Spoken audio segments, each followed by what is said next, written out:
Here they come. Welcome, participants. If you've done this before, you know the shtick.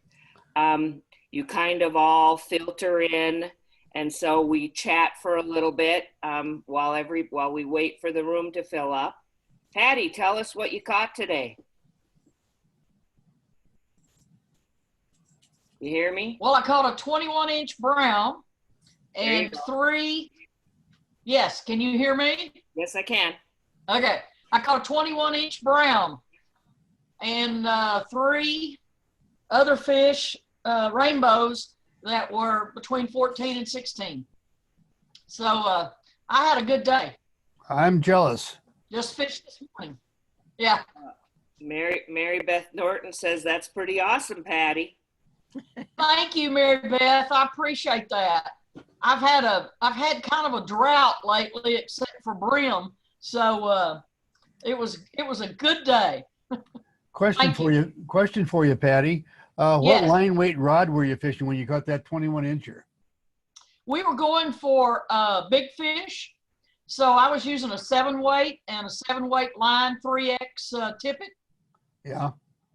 So that even on a 7-weight, that gave you a good tussle. It gave me a nice little tussle. Yeah. They were running about 11 or 12,000 CFS. So we had quite a bit of water. And They had lots of current to fight you. Yes. Well, we have tell Patty to quit using dynamite.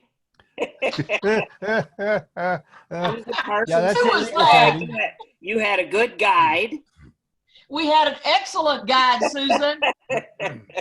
Susan set this trip up. Kim Dickinson says you're pretty badass. Thank you, Kim. All righty. So it looks like our numbers are pretty stable. So I'll give you all the shtick if you've joined before. This is a webinar. And so we can't see you, we can't hear you. You're only able to hear the three of us. And if you have questions, do the Q&A. I'll be monitoring the Q&A. Do the chat. And so if you have a question for Gretchen and Al, if you need to slow down, if you need to back up and say, wait a minute, I missed that, be sure to send a Q&A. We'll be watching that. I'm Sandy Carpenter, Vice Chair of Fly Fishing Women Connect that sponsor these fly tying Tuesday night programs. Patty is the chair up in your corner. And we thank all the FFI members that attend and are faithful through this and letting us use the webinar. Moving forward, we're going to go back to meeting mode. They won't be doing webinars over the summer. And so the meeting mode will be more interaction between the tyers and the attendees. We'll be able to talk, we'll be able to see each other. I just have to remind you that your sound will be on, so those that crunch ice or those that take the phone into the bathroom, we can hear you. But I'll remind you about that next week. We're going to continue the Tuesday night. So next week, we've got a modified stimulator. Susan Parsons is going to teach that. We're going to have 3 more weeks of the Beatties that are going to do all the tips and tricks. We are going to pick their little brains and pick everything they know about everything. Kate Lodge, if you're out there, I want you to teach the hippie stomper. Yesterday, the cutthroat were eating the hippie stomper. The foamies are out. Oh, I got a question on my earrings. No, I go to the fly shops. I say, show me your clearance bin for 25 cents, and then I put a bead on the hook, and I make earrings. So I did not make these, but look at your fly shops. Put a bead on the hook, put it on an earring. I will do, if you want, I'll do an earring class. That's a great idea. I'll teach you how to make earrings. So welcome to Gretchen and Al tonight. Did I miss any other chats or questions before we start? No. All right, welcome everyone. Go ahead. Okay, we'll do a screen share and we'll go to the there. Okay. Okay, today we are going to be doing a gray wolf. There's a picture of it. One of our favorite flies, and we've tied a lot of these commercially. Thousands and Thousands and thousands. of dozens. I mean, geez. Yeah. It might be interesting for you to know that when we were tying them, we stage tied them. So Al would put on the tail and the body and the wing, didn't you? Yeah, and then I did the hackle. Oh, you divided the wings and put the hackle on. Yeah, I divided the wings and put the hackle on it. We just found out we could produce a lot of them that way. So I'm really good at dividing wings and putting on hackle. And so this is from chapter 2 and 3, page 10. Chapter 8, page 39. Oh, okay, I'm sorry. Tying hair wing flies, chapter 8, page 39. And in chapter 2 and 3, starting on page 10 or chapter 3 in our free download book. Yeah, there's a, if you don't have the hair wing book, which is this one right here, if you don't have that, you can also go to our website, and you'll see that in a few minutes. And we have a free download on the Humpy Encyclopedia. So it'll tell you about a dozen different humpies you can tie. And also the one chapter in there is going to be a repeat of a lot of the hair type properties we'll be dealing with here in a few minutes. Oh, there's our website and email address right there. The website is btsflyfishing.com. And my email address is albd2@gmail.com. And of course, all of our books are available on Amazon. Just search Gretchen Beatty books. When you get there, it'll take you to our library page. Here comes the materials. Go ahead. Okay, gray wolf materials. You need a hook that is 1X long dry fly, and that would be a partridge E1A or Dairiki 300 Mustad 8000 in a size 8 through 20. And quite frankly, we tied, our biggest volume was a 14, I think, probably. Yeah. And thread color to match the body. The tail, deer hair, body hair. The tail is also body hair, and the wing is body hair. And that's that body hair like we've been talking about, that is the dark stuff. In the last 2 sessions, I think it is, we've shown that video. We're gonna do it again. And the body can be natural or synthetic dubbing to match the insect. Hackle, blue dun, or grizzly as a substitute. This pattern teaches you to select the proper hair for the job, prepare it for the application, and successfully attach it to the hook. And the student will learn the importance of using the proper hair and identifying the correct proportions. So those are objectives for today. Actually, we have objectives.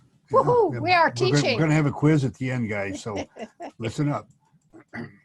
Okay. I think that pretty well takes care of it. Okay, good. We need to do another share so we can go to that video of the selecting hair for the people that missed it.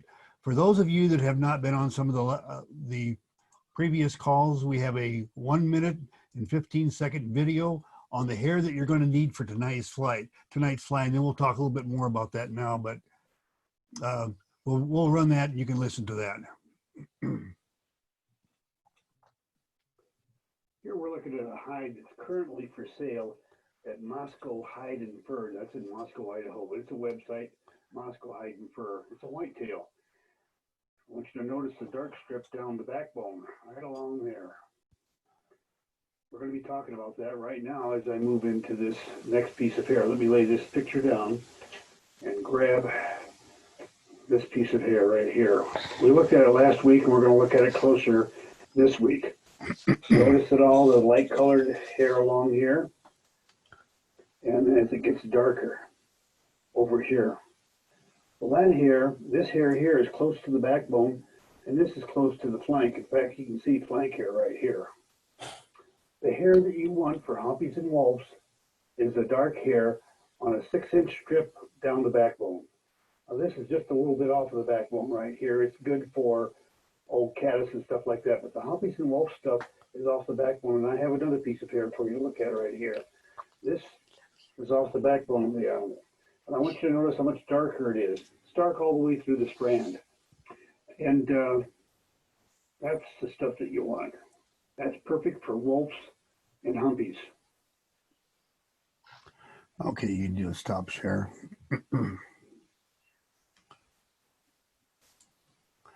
Now we do an alt in and we'll go to the camera. What we're going to do to start out is, I would suspect, as much as I've been warning you that you needed this particular hair, that not everybody was able to find it. So right now we're looking at my focus fly, and everything should be in focus. Sandy checked that for me a few minutes ago. Looks good, Al. Well, I'll move this out of the way, and I'm going to move into the vise a pre-made body that I did this afternoon that is going to be the goal for tonight. That's and let me just zoom in one notch there. You can get a little bit tighter look on that. There we go. That's without the dubbing. That's without the dubbing. All that is wings and tail. And we'll just turn it around there so you can see what's going on. And that's with the type of hair that we need. Well, you'll see some of that hair here in a moment. Why don't you talk about the proportions while you have that on the screen? A little bit. We're going to, When you try, okay. yeah, anyway, but the proportions are pretty straightforward. The length of the tail is equal to the length of the hook shank. The wings, the length of the wing is also equal to the length of the hook shank. The volume of hair in the tail is equal to the outside circumference of the hook eye. The wings are double that. Now we're going to go into that in more detail here in just a minute. But one of the things that I wanted to share with you is, if you don't have the right hair, and I took a piece of bad hair this afternoon and tied this guy, and it took me 15 minutes, and I was so frustrated when I got done that I was ready to bite nails. So but I want you to see what kind of a mess you're going to end up with if you're trying to use that light gray stuff from the rib and flank area of the animal rather than up towards the backbone. There's very definitely a difference. I'll turn this. You can see the wings are sort of divided, but they do not want to go where they're supposed to go. I'll just set this down out of the way. There are options that you can do tonight if you want to follow along and you don't have the right deer hair. First one is you could use squirrel tail. And there's a squirrel tail one that I prepared. And you'll just find that the squirrel tail tends to be just a little bit sparser when you put it on the hook. But anyway, there's that option. If you have moose body hair, there's one tied with moose. Just, you can see the tail, the divided wings, and that works pretty well. And if we have time tonight, we're going to go into another option, which is the correct hair. There's a lot of different hair that you can use, but this one has got a hackle fiber tail and it's got hair wings. And we'll talk about how we manage to put together a nice slender body and still have the bulk of the hair on the front end of the fly and the much less bulky hackle fiber tail on the back. But we'll get to that later tonight. For now, though, I'm going to take this out of the vise. And Gretchen, we need to go to the share screen and that black one with the double bundles of hair on it right there. Okay. Oh, okay, there we go. What we're looking at here, let me get my pencil so we can draw a little bit. We're looking at two bundles of hair on a hook that are identical in size. The only difference between the two is the way we anchored it and the way we controlled the flare. On this side over here, whoops, let me get my pencil turned on. And right here, we have a totally different profile to the profile that we have here. But it's the same volume of hair. Now, what caused that difference? Well, let me clear off these lines that I just put. Isn't it double? No, that's all this is, Gretchen, is two bundles of hair to illustrate how different they will look when you use the different thread Okay, turns. so this is not the amount of hair they will use. This Nope. is just for illustration. This is for illustration purposes because we're talking about thread wraps. Right now, right here, those thread wraps are what we call anchor wraps. That's the first thing when we tie the hair on the hook. It is very, very tight, and it will cause it to flare all over the place like this right here because this one was tied on the hook also with tight anchor wraps. What we do to control the flare, let's go to the back of the hook. As we wrap towards the back of the fly, we gradually relax those wraps, bringing that hair, the flare that would look like this right here, under control, so it looks like this back here. That's at the back end. I know that if that's a little confusing, maybe you'll see a little better, and I'll explain when I'm putting on anchor wraps and when I'm putting on holding wraps. But let me clear that off, get rid of that. And Gretchen, I think we can go back to the vise right now. Okay, let's get a hook in there. I'm tying this tonight in a size 8. And the only reason I tied it in a size 8 is because it's a lot easier for you all to see. But in reality, like Gretchen said, we tied literally thousands of dozens of these gray Wulffs and all of the Wulffs, the whole Wulff series. And most of the ones we sold were in 12, 14, and 16 with probably 40% of those in the 12 and the 16, and the other 60% was in the 14 size. Anyway, I'm going to start a thread base. And where did you start that? Is that the 1/4? Yes, let me move back. Let me go back on this. We want to take our hook and divide it into thirds, and let's move back 1/3 from the hook eye to start our thread base. Okay. Thanks, Gretchen. I forgot to mention that. And I'll just wrap to the bend of the hook. And I'm going to stop right there where it starts to go into the bend. I'll stop there at the last of the straight part and come back forward. I'll come back forward about 1/2 way. I call that area that we just covered with thread the body area. Now we're going to select a bundle of hair, and this is an interesting conundrum I have right now because it takes 3 hands to hold a bundle of hair in front of a camera and get the picture that I'm trying to show you. So I'm using a welding holding device clamp, and it's moving this hair in place. And this is a bundle of hair, and I want you to notice something about this hair. We've got hair over here. If you'll notice here, it's got a kind of a curve in it.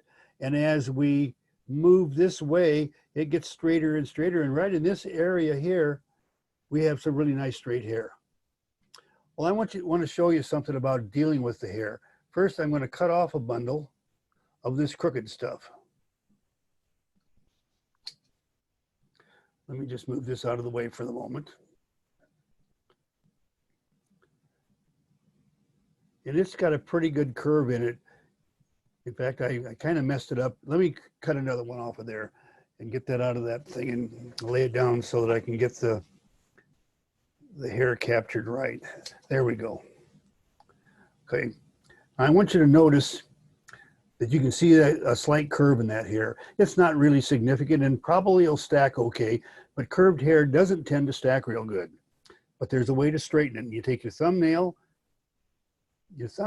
and your forefinger in the opposite hand of the one that you're holding the bundle in, and put a series of crimps on the outside of the bend, like I'm doing right there. And what that does is straighten the hair out. Now I'm going to get rid of that bundle of hair and take some of that really nice straight stuff that we started out with, because it's a little bit darker than the hair. Okay, let me show you. The hair that I took off to show you the curved part over here, The hair over here is what I'm taking for the tail. And if you look real close, it's a little darker, the stuff on the left than the stuff on the right is. And the darker it is, the easier the wings and tails are going to be to prepare. Now, cleaning the fur out. That's this fuzzy stuff right here. You need to get rid of that. There's several ways to do it. A mustache comb works pretty good. You can figure out where to get those. They're at the cosmetic counters at many hardware stores, not hardware stores, but drug stores and so forth. Or you can just grab the stuff at the tips and just rapidly run your finger up and down. And what that does is nurses most of the fuzz out. They also are eyelash combs to get your clumps of mascara out. You can buy them at the dollar store in the beauty part. Oh, thank you. Thanks, Sandy, a lot. Now, the other thing that we want to get into is I already got rid of a lot of it, but what I want you to notice right here, I'm going to grab what I call layer number 1. That's these really longest hairs, and I'm just kind of bending them back, and you can see some other hairs sticking up there. Now, that's layer number 2. And then we've got stray fiber sticking up there, and that's layer 3. Now, they all look the same, but layers 1 and 2 are the ones that you want. Layers 3, 4, 5, and fuzz and everything are going to cause you nothing but trouble because their consistency is slightly different, and they will flare. So if you get a tail that starts going on the hook really well for you, and then, but you got a couple of wild fibers sticking out, you just didn't get rid of all of the layers. You kept some of the layers 3 and 4 when you should have gotten rid of it. Now, Al just put that in a stacker, and he's stacking it now, as you probably guessed. Yeah. And notice he takes it out in the direction he's going to put it on the hook. Thank you, Gretch. Now, now we're going to get into those. We're going to get into the weeds for a minute here, folks. Lower, there you go. Okay, I'm going to measure the tail so it's equal to the length of the hook shank. Put it towards the back of the hook. And we've talked about it in past weeks, but for those of you joining us tonight that may not have been on the past calls, thread torque is that phenomenon where stiff thread pushes weak materials out of the way, just like that's happening right there. What we're going to do is counteract that by putting the material down on the side of the hook. The thread torque is still going to push it away, but when it pushes it away, it'll move it to the top of the hook, just like that's happening right there. Now I want you to notice how that hair is puffing up. That's called flare. And I've got the thread almost to the breaking point as I wrap these in. These are called anchor wraps. And if I let go, you'll see that my tail just goes all over the place. That's because I need to now employ holding wraps. Holding wraps are snug, but not quite as tight as the anchor wraps are. They just can control the flare. But what you want to do is put those on tight enough so they just almost cause the hair to flare, but not quite. Now I'm going to back up here and show you what I mean. Now that's almost too tight. And you can see those hairs starting to move up. Well, that's putting the holding wraps a little bit too tight. Let me back up. Put those wraps back on there just a little bit, not loose, but snug until I reach the back of the hook. And then as I come forward from here, I don't keep loose wraps on. I have to go back and fix that. There we go. Oh, I made a mistake and I want to point this out to you. My thread got too short as I was working my way up. You see how my bobbin is so close to the hook? And so I wanted to pull it out, so I just pulled on it. Well, if you do that, you're going to cause it to flare. So let me go ahead and wrap those holding wraps back on. And now what I should have done, I said, oh boy, I need some more. I need to grab that thread, hang on to it, and pull the thread out so that I can come forward. Now I'm going to put more tension as I come towards the center, kind of blending over the top of those holding wraps with some snug but not tight thread wraps.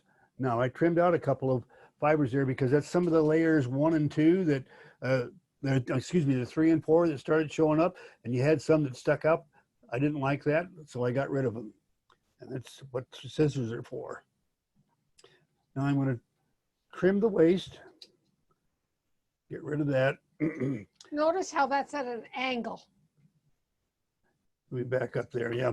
We put that, if you lay the scissors straight along the shank, and then I was pulling the hair up at an angle like that, well, it makes it a pretty severe cut. And what it does is it helps blend the tail fibers into the wings that we're going to place here in a moment. It's kind of a beveled cut. All right. Now I'm just going to stop right there at the 1/3 position, because that where we started our thread base is also the mark that we put to place our wings. So is everybody okay, or do we need to slow down a bit? I don't have anybody coming up yet saying slow down, so. Okay, good. Okay, now I need a bundle of hair that's about twice the size of the tail. If you're going to make a mistake, be a little bit on the sparse side, not on the extra side. Okay, now I'm off camera right now, just cleaning out that fur and fuzz and all that stuff. And I got rid of most of layers 3 and 4, but I'll just make sure. There's 1. There's 2, and there's some of the 3. So let me get rid of them. All right. That looks pretty good. Now I'm going to put my hair in the stacker. I want you to notice something, that I'm putting the hair in the stacker backwards. I get a lot of people asking me, why do I do that? Well, it's so much easier to line that up when it's already cut straight like it was when it came off the hide than if I go the other way and try to take those uneven things and get them to line up, and they don't line up worth a darn. And so I just back them in. Now, a lot of people don't do that, and that's fine. Either way is fine, as long as at the end of the day, you end up with stacked hair. Now I'll go off camera and stack that against the table. Now I want you to notice when I come back, last time I turned my stacker this direction to take the tails out, because that's the direction the tips are going, and that's the direction my tail's going. Well, this time I'm going to turn the stacker this way because my wings point the opposite direction. I cannot tell you how many times I've seen people always take the hair out of the stacker pointing in the same direction, and then they have to try to turn it around and keep it from accidentally becoming unstacked. Now I'm going to measure this for length, and I have an awful time with this. I'll tell you that right up front. I mess up the length of the wings just about every time on these hair wing flies. So I have a system that I tie the hair on extra long with snug but not tight turns, 3 of them. See how that's just kind of anchored in there? Let me move my hand back a little bit so maybe you can see it better. There you go. And then I'm going to have to move my fingers back forward. Sorry, but I got to be able to control it at that point. And then I take a really expensive gauge, which is a hackle pliers and a spare hook of the same size. And I hold it up there, and yep, it's sticking almost to the end of the bend, and I need to move it back just a little bit. And there it's even with the end of the shank. And so I use my cute little gauge to decide or measure the length of the fibers. Now, remember we were talking about anchor wraps and holding wraps? Well, when I tie the hair for the wing on, I use anchor wraps all the way. They're tight right from the start. They're going to flare all over the place because we're going to use holding wraps later to bring the flare under control, just like we did before. And I'll wrap back until I'm almost back to meet the tail. And now I'm going to come in holding the fibers here up at about a 45-degree angle. I'll come in from the off side of the hook, lay my scissors flat, and make a cut. Well, that severe angle on that cut will allow the 2 bundles of hair to blend together and make a fairly smooth underbody. But there's one little thing that I'm going to explain to you what I'm going to do. I'm going to wrap forward, but I've got to move my fingers in here and kind of keep those butt ends pulled back, or what'll happen is as I wrap back, I'll have little fibers sticking up, and I don't want that. So I am going to have to cover that up again, sorry. And I'm going to use this finger right here, that guy. And I'm going to roll it forward, like, see how that kind of rolls? and I grab a hold of those really short butts, and then I roll that finger forward so that each thread turn is guided into place to crunch down those trim fibers. And once I get that going right, then I can very easily blend them all together, and you can see we can get a pretty decent blend on our hair. Now we're up to a point where, again, people run into a lot of trouble with their hair wing flies. And whoops, let me back up. I got to do something. I already got a problem. These hairs, if there's any way that they can, they're going to mess you up. And in this particular case, I want you to notice that I put my thread back at the back here. I should have left it there, and I forgot to mention that. And that is, they will slip down under and come across, and it don't really make a lot of difference, but I don't like the way it looks. So let me clean this up here. There's a couple of fibers there that I'm going to pull these fibers all up. There's one that needs to go back to the other side. Pull them up. Okay, now I'm going to bring my thread straight from back on the middle of the hook forward in front of that, and very gently. This is a gentle turn, not a tight turn. All I'm wanting to do is gather those hairs and make them stay on top of the hook rather than slip down one side or the other. And I guarantee you, with what we're going to be doing next, they will slip down one side or the other. Okay.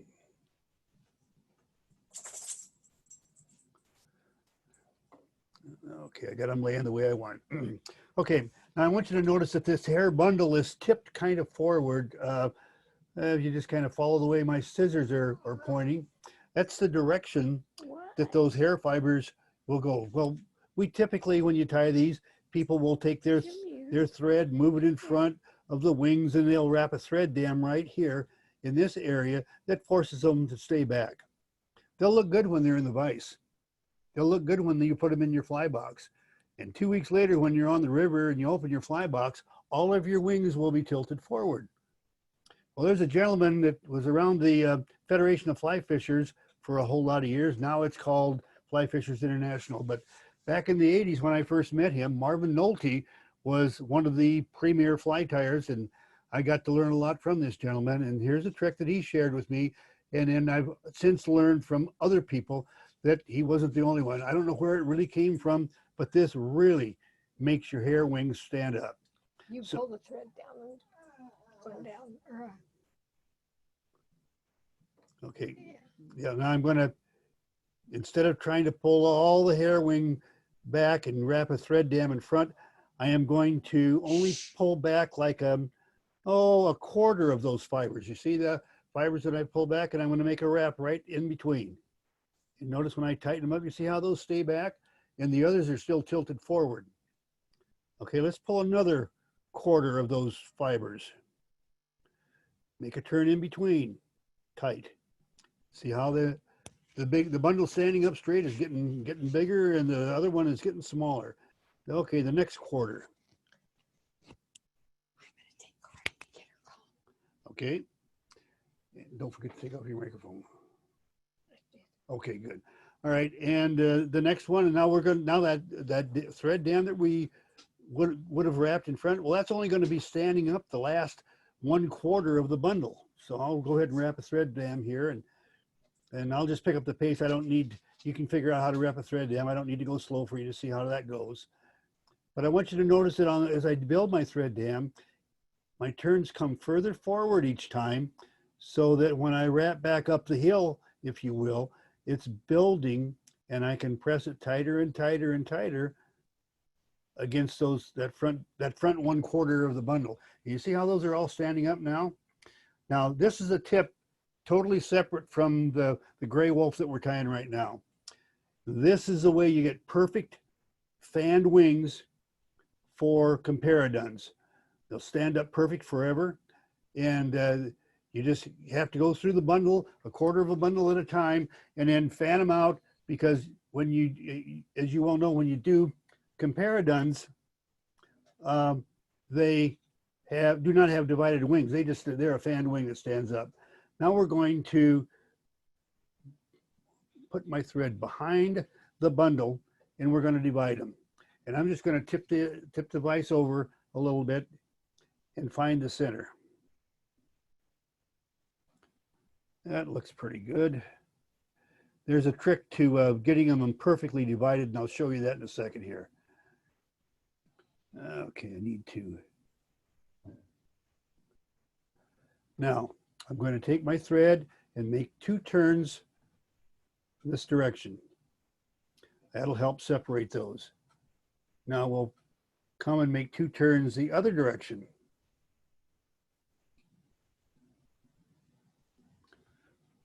So now you should be able, I'll turn that up so you can see that we've got the 2 turns there. Now, remember we talked about anchor wraps and holding wraps? Well, this hair is, the only thing that's holding it in place right now is some pretty tight holding wraps, or excuse me, anchor wraps. I'm gonna use holding wraps now to do the next step, and that is to wrap around each wing post. I call it posting the wing. And I'm just going to wrap gently, snug but not tight, placing each subsequent turn further up the wing. And now we're at the top of the wing post, if you will. Let me tilt that just a little bit more. Maybe you can see that better. You can probably see that and my thread is at the top. Now what I'm going to do is I'm going to take that from the top and just anchor it to the body. What we've done is kind of, you know how a tent pole and the guide rope will tighten up at an angle, and that's just what we've done here, is we've treated this wing here like it was a tent pole and used the downward angle from the top of the post to hold that wing in place again, further in place. Doggone it, I keep slipping here. I can tell you, I got to turn it this way and you won't be able to see too well what I'm doing, and I'm sorry, but I cannot do it so you can see the divided wing. Maybe that will work okay for you, but I got to get it up here so I can see what I'm doing. Okay, now I'm going to again take the tent rope on the top of the post and anchor it to the ground, just like we did there. Now, the last thing we want to do is crisscross figure 8 between those wings, and all we're doing with that is those turns are snug enough to not slip around, and their purpose is to fill in any gaps so you don't have any hair showing through. You see, if you look down between those wings, now let me get it turned up there. I've done a pretty good job of covering up any hair that shows through between my crisscrosses and the post on the wing and all of that. Now I've got a hair here that's out of line. We'll get rid of that. Again, that's why God gave you scissors, is to take care of all that stuff. Now, we're getting ready to, let me get my other glasses here. I knew something wasn't quite right. You know, when you get older, it's kind of the pits. I have 4 different pair of glasses that I need for tying flies, and it depends on where I'm setting and what I'm doing, which pair I'm using, and I had the wrong glasses on. Oh, it's amazing when you can see how much better things look. Anyway. Okay, good. Now we've got our wings. I'll turn the fly just a little bit so you can see what we're talking about on the wings. And we're going to go ahead now and put some dubbing on our thread. The dubbing that we're going to use is just some soft touch. It's may as well call it muskrat belly fur because it's a very much equivalent to it. It's just a product though that we manufacture and sell, and it's the same consistency as muskrat belly fur. Now let me. You want to talk about your dubbing wax, Al, for those that haven't heard? Oh, okay. Yeah. Then we manufacture this dubbing wax, and it's made for touch style dubbing, and that's what we're going to do.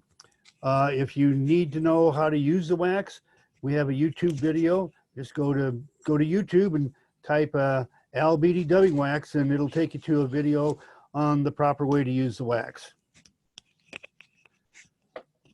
Now, I started using that wax. Gretchen showed it to me, and I will tell you that is a wonderful, wonderful wax, much better than what I was using before. So it really is tacky. It's the way the wax came into being is back in the day, which would be the late 70s and early 80s, there was a product on the market called Overton's Wonder Wax. was manufactured by Glenn Overton in Libby, Montana. And at the time that Glenn was manufacturing this stuff, I was the area manager for the phone company in Sandpoint, Idaho, Libby, Montana, and parts of Washington. So I got to know Glenn, and we taught a few fly tying classes together. And anyway, I thought his stuff was great. And then through some problems in his family and so forth, the product went off the market.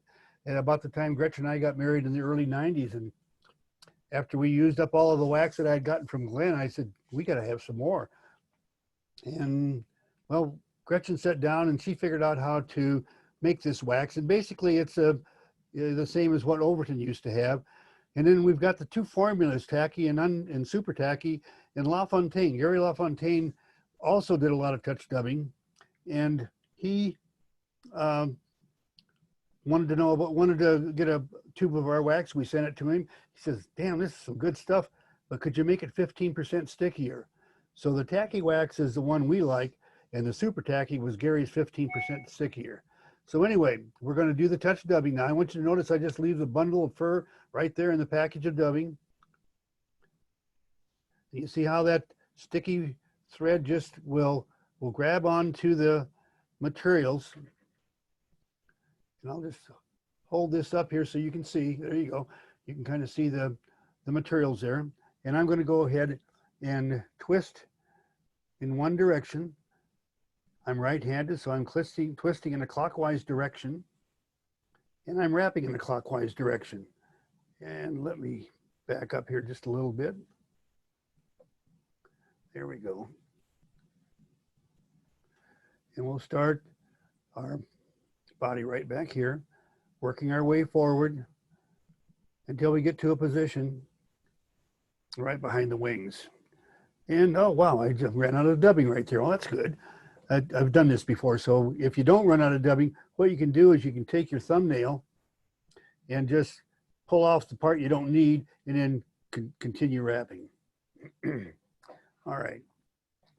Now we get down to adding our hackle. I've got two hackles here. I'm going to show you two different ways to put on your hackle. I'll put one on and then I'll take it off and put on another hackle. We'll do it twice there. I'm just going to, this is some really nice long whiting hackle. You can see that goes on forever and ever. There's enough hackle there probably to tie a couple, 3 flies. But anyway, we're going to go ahead and tie it on.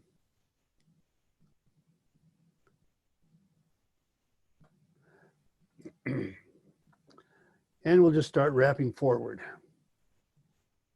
I'm going to use kind of open turns,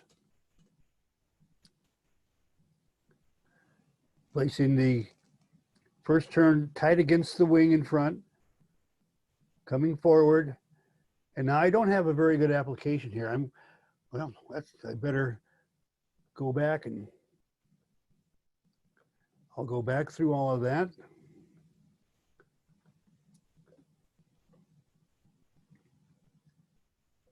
All I'm doing is sharing a little trick for it with you to make a heavily hackled fly out of one feather.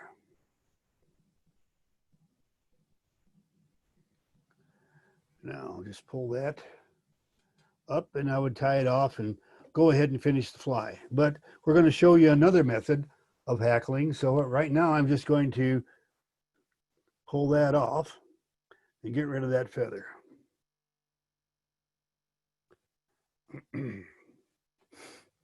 Because a common problem, especially if you're tying with saddle hackles, is the hackles on the saddle along the sides, the outsides of the outer sides of the saddle, let me clarify that, will be a little finer, and the ones in the center tend to be a little bit bigger. The other thing they happen to be is that the fibers at one end are a lot longer than the fibers at the other end. We call those Christmas tree flies or Christmas tree feathers, and they're bigger at the base than they are at the end. Well, you can elect not to use them at all, or you can do what I'm going to show you right now as you tie on the hackle at the front of the hook. And I want you to notice I am not coming all the way to the hook eye. I'm going to tie that on in front of the hook eye, probably the width of one hook eye back on the shank.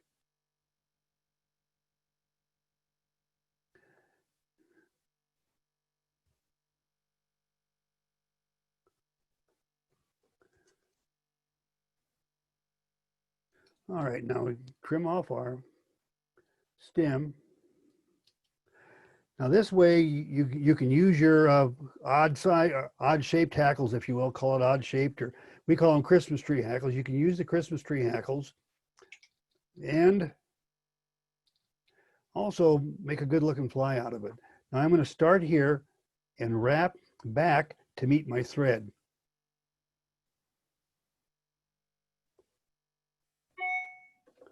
And as I get up to the wings, I kind of have to push the wings back just a little bit. Now I'm going to continue wrapping behind the wing until I meet the thread. I'm just going to take one turn of thread around that feather to anchor it, and then I'm going to wiggle wrap the thread forward to the front of the hook. And all that wiggle wrap does is push aside the fibers that are already wrapped around the hook, or the hair fiber, not hair, but feather fibers that are wrapped around the hook, and it pushes them out of the way. Now I'm just going to throw a quick half hitch in there just to keep things from coming apart. Let my thread hang down. And now we'll continue wrapping our thread coming back forward, just as if we were wrapping a second hackle. And what we're doing is we're crossing through the original. Push the wings back until we get up to the front of the hook. Now I see an awful lot of fly tiers get up to this point. They've tied a really good looking fly, and then they mess it up in the last couple seconds they spend with it. And here's how you mess it up. Notice that I used 2 turns of thread to tie off that feather. Well, oh darn, I don't want that to come apart. I guess I better put some more turns of thread on. And that's what you're thinking. And you go ahead and put on a couple more, 8, 9, 10, 14, 20. Oh, that'll hold it. And then you cut off the feather, and you got to cover up the cut off feather, and you end up with a good looking fly and a big lopsided head. Well, let me back up here so I can get back to those original 2. Right there, there's 2 turns of thread holding that feather in place. What I'm going to do now is move in front of that feather and build a jam knot and wrap a thread head at the same time that pushes that hackle back like that. It'll make a nice small head for me. It'll dogleg the stem of my feather so it won't pull out. So it'll make a nice durable feather, and it'll make a good looking head at the same time. So I'm pulling everything back, and I'm hoping you can see with my fingers, pulling my fingers as much as possible and still not lose too many fibers. Wrapping the thread head, wrapping back, each turn further back, pushing back. See how that feather is kicked back now? And our thread is hanging at the back of the head. Not the front at the hook eye, but at the back. And if you recall, when we talked about good whip finishes and bad whip finishes, if you want to have a good whip finish, you start the thread wraps at the back of the head and work forward towards the hook eye. If you start at the hook eye and work back, it won't be as strong. And you can go back to one of our other Zoom classes. We covered that twice. Or you can go to YouTube and type Al Beatty whip finish, and we have a YouTube video on good whip finishes and bad, and why they're good and why they're bad. Now here's another little trick before I trim off that feather. My thread, when I turn my back, all the thread jumps out of the bobbin, and I have this little thing right here to keep it from that. It just holds the thread in place and keeps it from coming out of the bobbin itself. Now I'm going to trim off the waist, set that feather aside. And now we've got a completed gray wolf.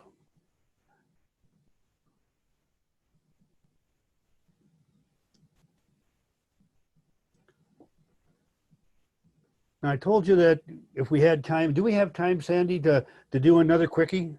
Yep. Okay, good. I'll just set this gray wolf aside for now.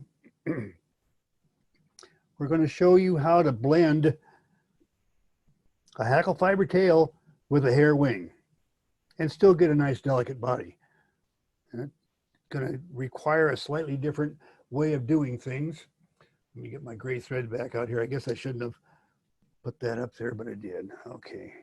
Now I'm going to pick up the pace because you already know how to tie on a tail. I'm starting at the 1/3 position back from the hook eye, and I'm going to wrap right back to the end of the shank and back halfway and stop. Now I've got a cocktail yarn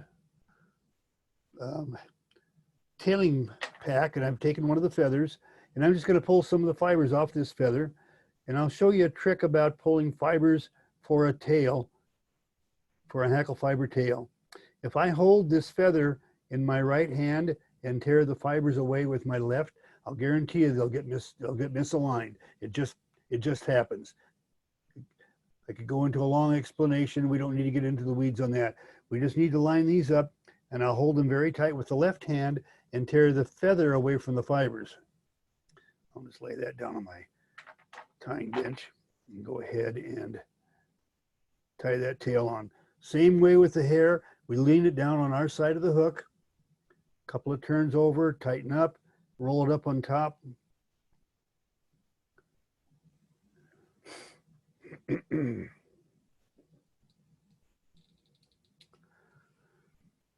Okay, I'll just move this forward to the front. All right, now we're going to get a bundle of hair, but this time I'm only going to get a half a bundle of hair. Well, how much is a half a bundle? About half of what we put on the other fly. It's remember, it's about double the outside of the hook eye, and I'm just going to clean out the under fur. So this is going to be about the outside of the hook eye. Yeah, give or take. Okay, I'm going to slip it into a stacker and stack it.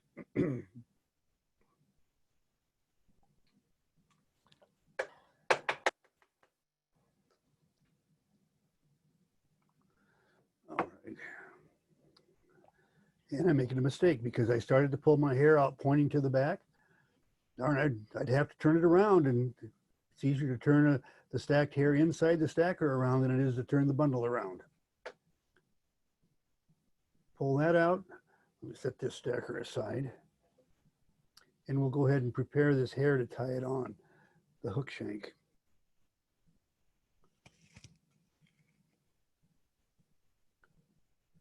I'm going to roll it into place there and then anchor it and wrap back to meet the fibers from the tail.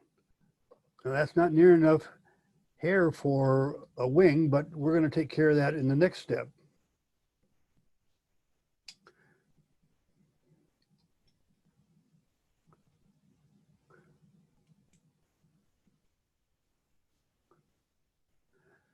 Now, you can see that we're going to be able to make a pretty nice delicate body by blending these two, this bundle of hair here and this bundle of hackle fibers here.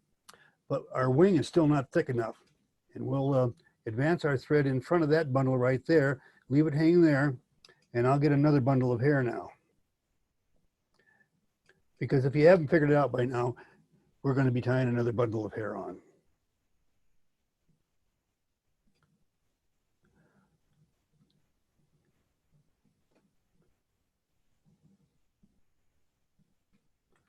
Okay. Now this bundle of hair, you'd think I'm going crazy, but I'm actually going to have the tips pointing back.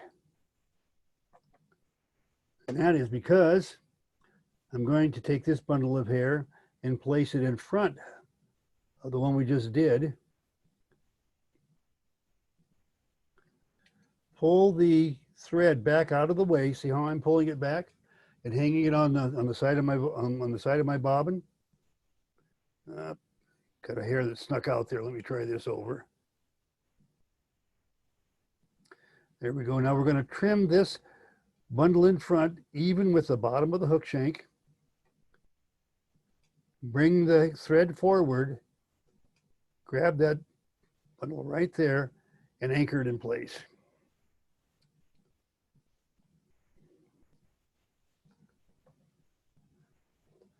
So now we have two bundles of hair opposing each other. It's kind of like a person in church praying with their fingers held up and their palms together. Well, that's just what we've done here with bundles of hair, one in front, one behind. We have a pretty good shaped bunch of hair here, and we're going to now go ahead and divide those and turn them into a couple of wing posts. That's the way you can get a nice proportioned hair wing with a hackle fiber tail.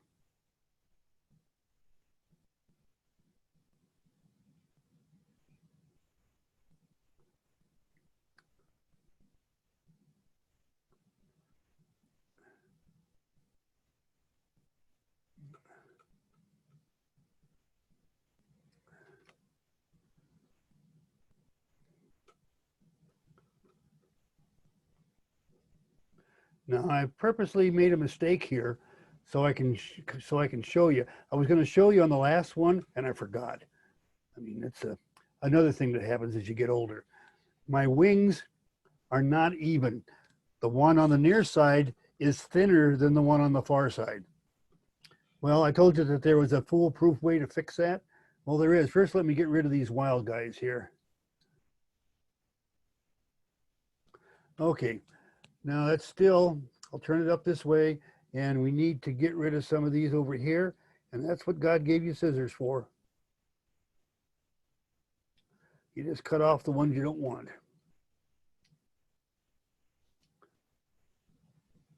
And now we have two wing posts that are the same dimension.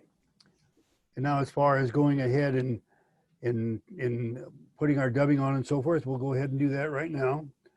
And it's pretty straightforward what we'll do there. Let me put this aside, Gretchen, right there. One of the things I'm going to do instead of using the wax this time, in our book, A Dozen Dubbing Techniques, there's actually 15 techniques in the book, but we thought dozen dubbing looked cool on the cover, so we took 3 chapters and put 2 techniques in 3 of the chapters. But anyway, I'm going to show you how to pull and twist. And the way most fly tyers learn to tie, and some never go any further than, and that's where you take a bundle of dubbing and you twist it on the thread. And in fact, this is a bundle just about the size that too many fly tyers try to put on their thread, and they're having about as much luck as I'm having. It really is not the way it should be. And then I've taught many classes on this, and you tell the people, well, do a really small bundle. And so then they do a really small bundle. It looks about like this. But that's not much better. Let me show you what a small bundle is. And we're going to do a pull and twist body with no wax. And we're going to take just a little bit, a tiny bit out of there. That's a little bit. That's what you want. You probably may even be having a hard time seeing that. And then we're going to go ahead and pull another small bundle out, really, really small. That's too much. Right there, I'll throw away some of that. There we go, that's better. And I'm going to start wrapping that on the hook. And I can add to it, and because one of the cool things about the pull and twist method is you just add to it as you need to.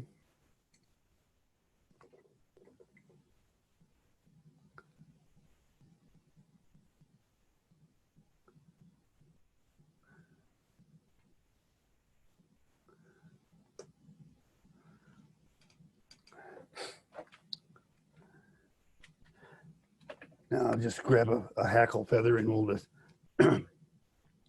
go ahead and tie on that guy that we had here before. And I'll just do a single pass wrap, but I'm going to make the turns really tight together, really pushing them tight so that I don't have to make 2 passes or wrap 2 feathers. See, I'm getting about 6 turns behind the wing, and I'll probably get 8 turns in front. But you can do that when you got one of those long whiting hackle, saddle hackle feathers.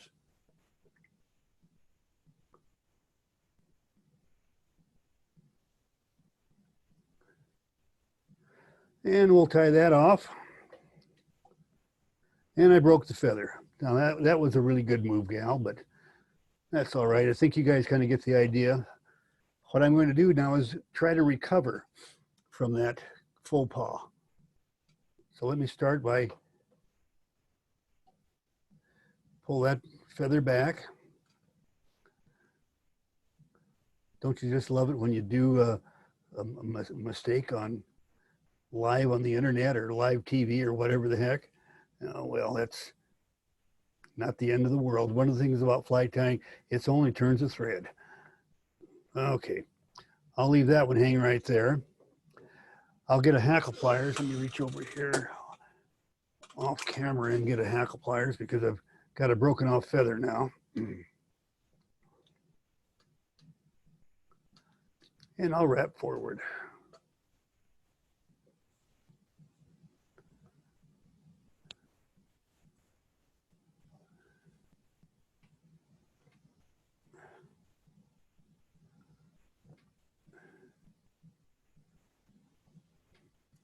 Now, I'm going to have to recover here somehow.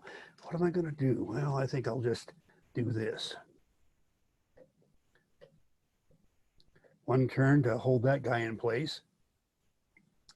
And then I'm just going to wheel wrap to the back this time.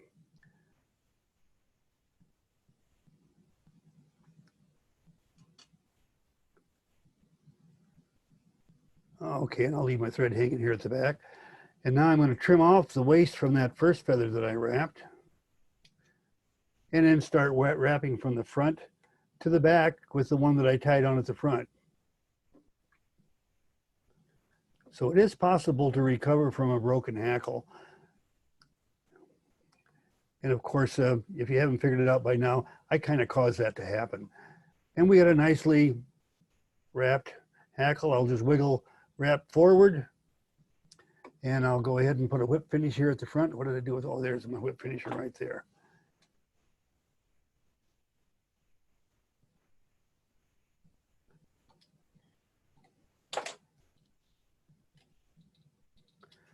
And now this feather gets trimmed off at the back. And there we have a fly that's got a hackle fiber, tail, hair wings, and a grizzly hackle. And that finishes up tonight, I think. Hey, you have a question. Head cement or not? I never use head cement when I'm tying on camera or at a show. I always use head cement on all customer flies unless they specifically request that we don't do it. But yes, head cement. And if you're going to do head cement, here's the best way to do it. Let me get this other fly. Got a little bit better head to demonstrate. Here's how the fly was finished in the vise with a inline rotating vise like this one is, where everything kind of stays in line. Well, all you do is loosen it, drop it about like that, and then tilt it up. And then you take a bodkin and you dip it into your glue, and you put your bodkin of glue right there. And the glue will run down into the hackle, and then you just go ahead and take it out and set it up to dry.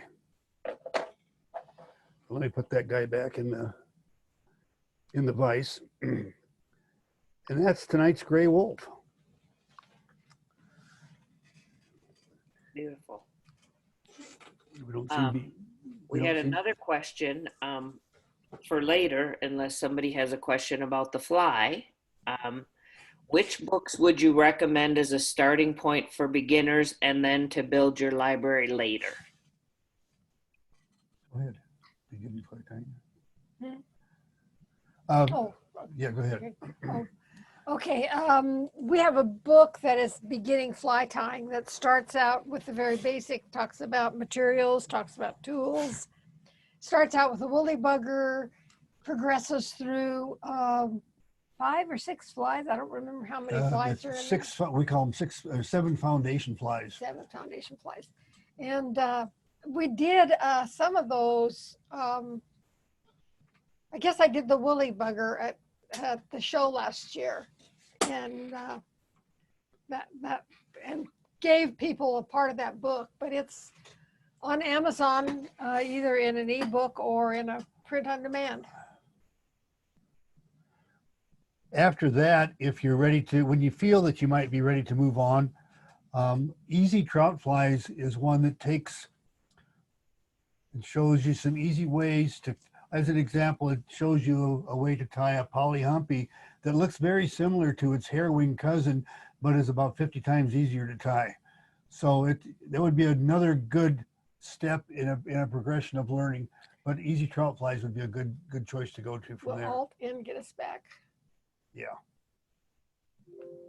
There we go. There here you we go. are. There you are. That was a, thank you so much for that. We got a lot of thank yous for that fly. That was pretty cool to watch. We did have a question about being on the list, since we're going to go to meeting format. And so these meetings will not be posted on the FFI website. If you followed us the last series, we have an email list, so we can email people the code directly. If you look on FFI Women Connect Facebook page, we'll be posting the flies. If you want to be added to the email list, please send your email to womenconnect@flyfishersinternational.org, and we'll make sure you get the codes. Webinars, we can't be Zoom bombed. Meetings, we can, so we guard the code a little bit more, because anybody can come in, share a screen, and it's maybe not something we all want to have to burn our eyeballs over. So we're a little bit more careful about that code. And Al, you also post on your site when you're doing the series too, don't you? Yeah, we posted on our Facebook account, and we have a couple thousand followers, and so they get that message coming to them if they read their messages, and we usually do that the same day of the event, whatever that event might be. Now, next week, what was the young lady's name? Is Susan Parsons? Parsons is going to do the modified stimulator, and Yeah. so look on the Facebook page, Women Connect at Fly Fishers International, or Women Connect at Fly Fishers International email, and the Facebook page, FFI Women Connect. And Cece Rubin, I know you're out there. She did the beautiful postings. We also have an Instagram account, which is FFI Women Connect. And so you can look for us there. Karen Hall also does the beautiful graphics that you see. We post what supplies you need. And so there's lots of ways to get a hold of us if you want to join. The next week, we're going to continue Tuesday nights, 6:30 Mountain Time, 7:30 Central Time, 8:30 Eastern Time. We'll continue fly tying on Tuesday nights. So stay tuned. Right, and going into the future after next week, with Miss Parsons tying her fly, we'll be spending a couple of weeks on some tips and tricks. Yep. The first week will be on bullet heads and how to get a successfully spun bullet head fly. There are a couple of ways to do that. The week after that, Gretchen's an expert on tying the LaFontaine sparkle pupa. She'll be showing you how to get a perfect sparkle pupa every time.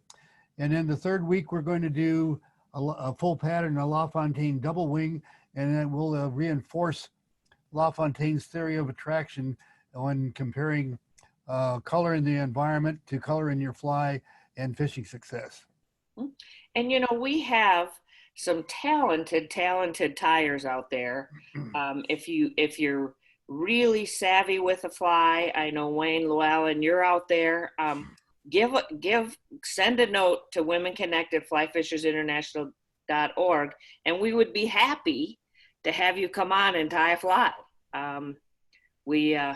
We're always looking for people to step up, and I sure appreciate the Beatties doing these series for us. So I'm not hounding all of you out there, but I'm doing it tonight. If you want to tie a fly, let us know, and we'll follow you while you're doing it. Al, do you want to put your address up again so people can see where to order the dubbing, where to order the books? If you haven't been on before, Al, can you explain about binding the books again? Yeah, it's the books come like all paperback books. It's a slick colored cover in paper pages. I mean, obviously, but they have a glued binding, which really makes it difficult to lay a book down while you're tying flies and try to follow the steps. You need to lay a brick on the darn thing to keep it from going shut on you. Well, the solution is to spiral bind it. When people buy a book from us, we'll spiral bind the book for them for another $5. Or if you've already got books that you want to have spiral bound, when we wrote the book, the Flight Self-Publishing Encyclopedia 2 years ago, at that time, Staples charged between $8 and $12 to put a spiral binding in, and they charged their very varied price was based on page count. So you can get any of your books spiral bound, especially your fly tying books. It makes it really, really handy for if you're an old type person like me of using paper books rather than ebooks. If you got an ebook and a tablet, you're probably in another good way to do it. And I see that you have posted, if you want to, would you tell us about a little bit about the Zoom classes that you have posted? Because you guys sure have a slick operation. The Zoom classes, oh, exactly. Zoom on the fly, we offer it to any of the fly clubs around the country that are interested. First one is free. All we request is that the club allow us to let people know that we have books for sale. If they want more than one, then after that, we'll negotiate a price. And are there any more questions about moving forward? I'm going to post the Women Connect email so you can get the on chat, so people can get the Zoom codes moving forward. Women Connect at flyfishersinternational.org. Whoops, I don't know how to spell international. There we go. International.org. Yeah, because you have what? 2, 3 cameras going? Right now, I've tried 3 and even 4, and right now we're finding that we do best with 2 cameras, and the one camera has got a selective zoom on it that we can move back and forth. And I know people have had success using their phone as a camera. Do you? Absolutely, we did that. The first weaving class we used, yeah, the third class we did was the way you set it up. Anybody that doesn't know how, you sign into the Zoom webinar or meeting, depending on which the case may be, with your laptop. That gives you a connection. Then you go back in to the sign-on screen that you used to get in the first place, and rather than go to a new meeting, the next little button over is called Join a Meeting. You take your cell phone and join with that, and then you use the camera on your cell phone with a tripod, and you can work back and forth between those two and do a really pretty darn good demonstration, fly tying demonstration. The laptop does the shot like you see right now of Gretchen and me, and then the camera does the shot of the fly. And if for those that hung in till the very end here, if you have a fly that you would like to see tied, send us a note, and we'll hunt somebody down that knows how to do it, or we'll see if we can't post that, or if you know somebody that ties a fly that you love. And this is recorded, so you can go on the Federation website. Yes. Flyfishersinternational.org. It usually takes a few days, and you can find, actually, all of our sessions are recorded, with the exception if you were a part of the one that we had trouble with, number 3 of this 5-part series, the weaving one. Al managed to record that one, and we're going to see if we can't get that up also. So if you have any trouble with that, let us know. All right. it's time for blackberry pie. Sounds like a plan to me. Actually, we're into zucchini bread now. Oh, all right. It's time for zucchini bread. Thank you, thank you, thank you. We were getting lots of thank you, Al and Gretchen. It's just outstanding. I had people saying they learned so much tonight. So lots and lots of thank yous. Just really professionally done. So, Thank and you. we'll see everybody next week. You bet. Oh, We'll look Al forward. and Gretchen are the best from Kate Lodge. Well, we know that. Thank you, Kate Lodge. And we're actually looking forward to the, what is it called? The hippie Hippie stomper next week? stomper. We are going to convince her. I showed him your hippie stomper, Kate. So we need to do it. We need to do a foamy. Yeah. And the stimulator is next week, isn't it? Yeah. The stimulators next week. Yeah. Yep. Okay, good. Good. All right, forward. everybody, stay healthy. Thank you so much. Good night. Bye. Good night.